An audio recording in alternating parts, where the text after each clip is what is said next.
Good morning, Carolina viewer. Today, the September 16, 2023, in the Charlotte, they have the meeting about the Minority Political Power Conference.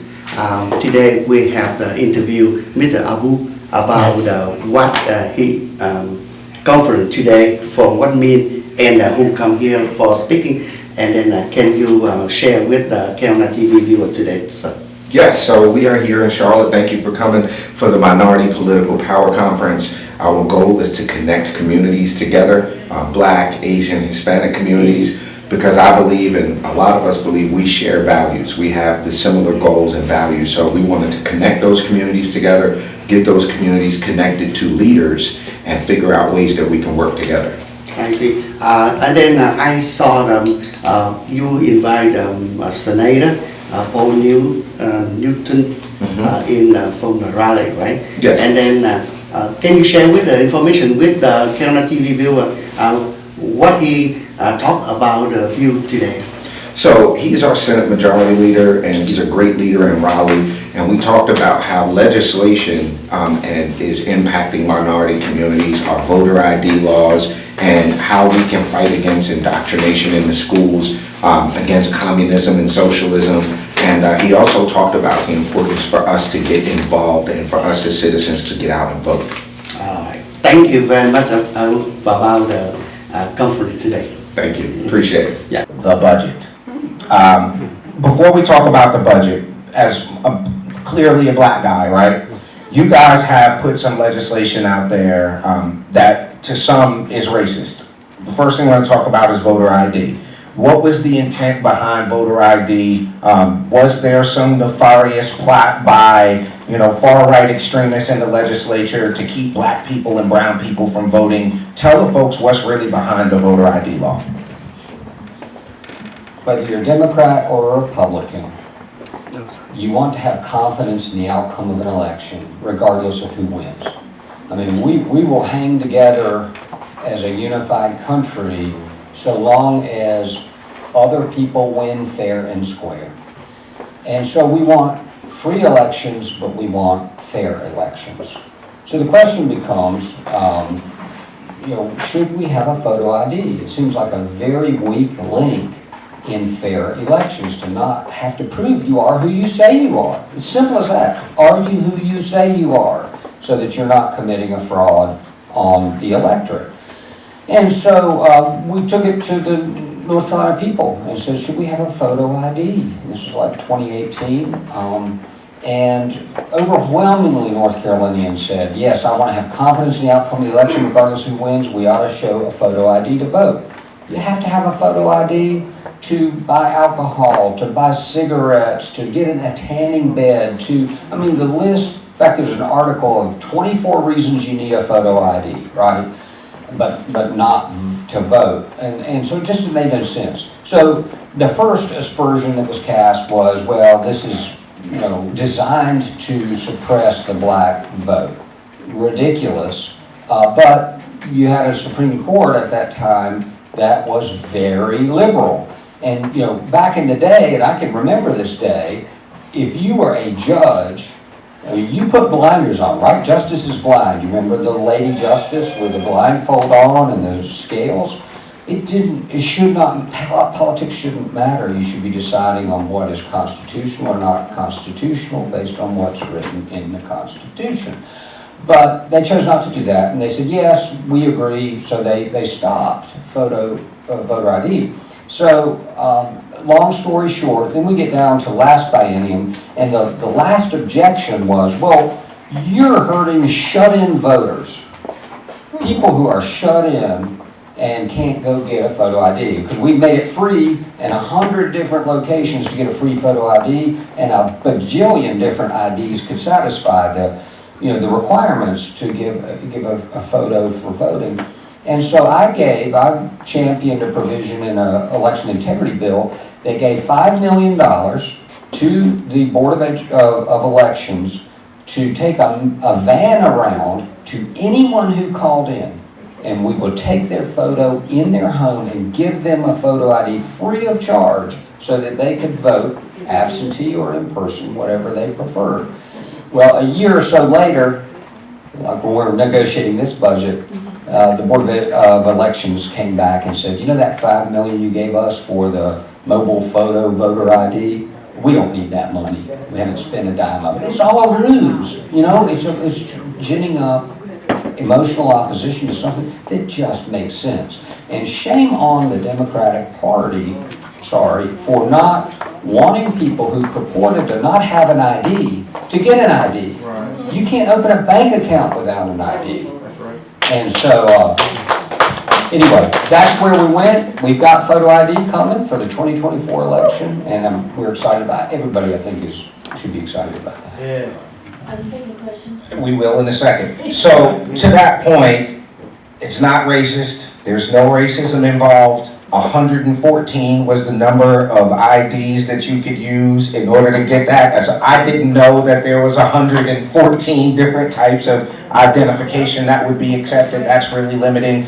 Another thing, and while I've got you here, is opportunity scholarships. That is something that impacts minority, Black, Hispanic students greatly. What can you say about what the North Carolina legislature's done on opportunity scholarships? Only the wealthy should not be able to send their children wherever they want them to go to school. That shouldn't be for the wealthy. Americans for Prosperity has it exactly right.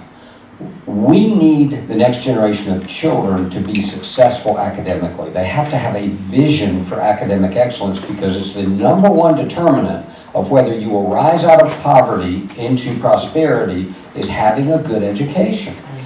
And, you know, the wealthy can send their child anywhere that's best for that child to go. Any private school, any charter school, et cetera, et cetera. Homeschool, we homeschooled 4 children, so I'm pro-choice, education choice.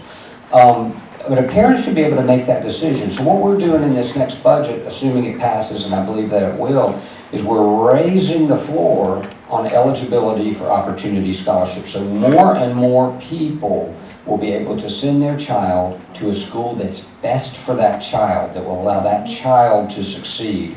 That's what education should be about. And I spoke 2 nights ago at a group that had some teachers in it, and I'm like, look, capital chases excellence. So if the traditional public schools will be excellent at educating our children, they'll get more capital. But just standing back and saying we deserve it because we are, and you should shut down charter schools because they compete with us, it is wrong. We want kids to succeed. Whatever form of education is best for them, that's what we should be providing, and that's what we're going to do as a GOP in North Carolina. All right.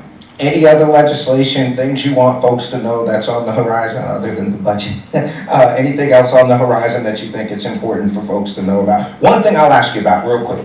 So this anti-rioting bill that y'all put out, I was at a panel in Cabarrus County, the NAACP and some other folks were sitting there and saying, this is racist. They don't want Black and brown people up being able to protest. This is gonna take our First Amendment right to protest away from us. And when in reality, that's just not what the bill says. What can you say about the intention behind that anti-rioting bill? There is nothing less racist in the world than behavior. Doesn't matter what your skin color is. You can be red, green, black, white, whatever. You resist the arresting officer. Bad things are going to happen to you. What the enhanced penalties for rioting goes to is #1 in my mind, and the reason I voted for it, first reason was the existing laws did not deter that behavior. #2, there's nothing in the bill that prohibits protesting. Riots, it prohibits, and it's going to increase the penalties on rioting, as it should. If you were one of those business owners in downtown Raleigh or downtown Charlotte, and they burned your business to the ground, especially if maybe you were sleeping up above that business, you know how the urban centers are set up now, that is wrong. at any level, no matter what your color, that is wrong. You're jeopardizing the livelihood and the well-being of other people. So all this does is it increases the penalties, because guess what? The existing law did not deter that behavior. And folks, deterrence works. Look what's happening around the country with defunding the police. When there's no deterrence, look how quickly we're devolving as a society. And I don't care what skin color we are, we want safety. And safety is like the #1 requirement of good government. Keep your people safe. So that's all this bill does. And you want to wrap up? I'm going to wrap up with this. Well, we'll take a question or two. Okay, yeah, sure. But let me just make this point. I didn't choose my skin color. I was born with this skin. I had nothing to do with it. I could have been African American if that's what God wanted me to be, right? Y'all didn't choose your skin color. So this crazy notion of judging you or judging me because of the color of the skin, an immutable characteristic that I had and you had nothing to do with, MLK absolutely had it right. Judge me by the content of my character, not my skin color. It's so crazy, and it's like, and we're, the older generation is the one caught up in this. It seems to me the younger generation, they're way beyond this. We're so past this. Are you kidding me? You're telling me I need to treat somebody better that has a different color than me? I do that all the time anyway. Generally, the younger generation gets it. But this notion of dividing us on skin color makes no sense at any level, on any basis. There's no basis for it. And I'm just going to encourage you all to encourage others. Don't play that game. Don't play along with that. Judge people by what they do, their behavior, which is completely non-racist, and the content of their character. But anyway, it's simple because I am a Christ-centered politician. Anything I'm doing at the legislature, I say anything. It's more complicated than that. But my goals are all, will this be good for people in North Carolina? And, when you know that God created everyone equally, there's no racism. There's no room for racism if you're a Christian. No room for it whatsoever. And even if you're not a Christian, if you're of another faith, you get the notion that everyone should be treated with respect. Treat others better than yourself, and you'll be just fine in life. All right, question or two. Yeah. Deidre, you got a question? I've seen the list of exceptions to photo ID that the State Board of Elections has put up. Do you know if those exceptions, like lack of transportation, are going to still be there?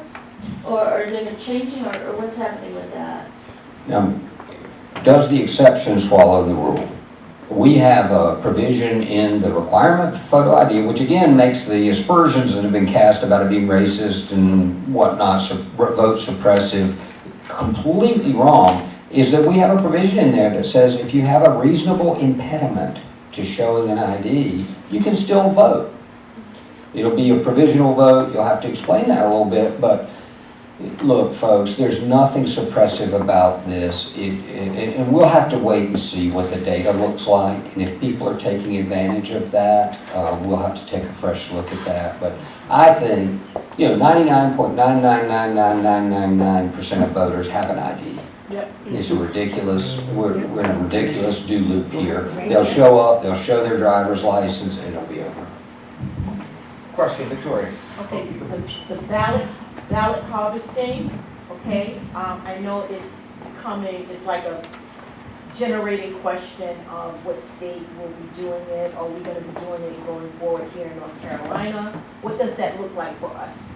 No ballot harvesting in North Carolina. Illegal. Easy answer. Trần Việt, KL9 TV from Charlotte, Mecklenburg.